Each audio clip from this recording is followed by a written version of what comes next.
Construction along I-15 in Farmington suspended today after a construction crew member was killed while on the job. ABC4's Annika Johns met with both UDOT and Highway Patrol today and joins us with what they say happened.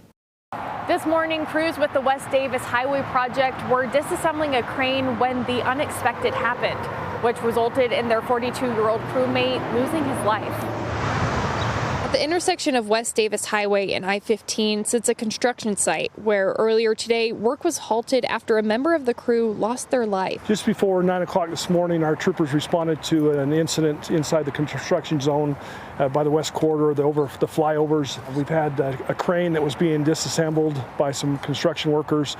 A portion of that crane came loose, crushing one of those workers. Information regarding what exactly occurred is unknown, but officials say they are investigating what went wrong. UDOT first reported the incident on their social media, stating Utah's transportation community is extremely close-knit, and we all mourn the loss of this dedicated teammate. When you have workers that are doing such an important job, it's a challenging job, and there can be dangers associated with it.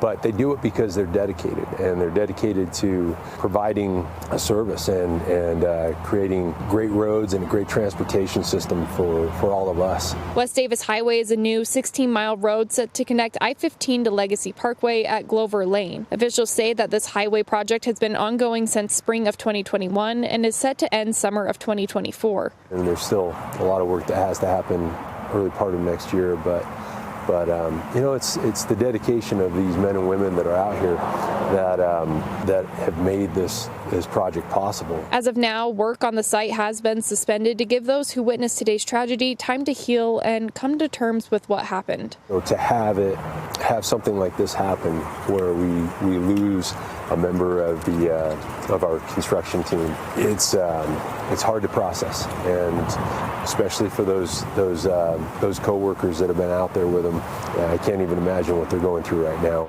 Officials say as of now they're unsure when work will resume, but UHP, SBI, and OSHA are doing an investigation to determine what exactly happened. Reporting from Farmington, Annika Johns, ABC4 News.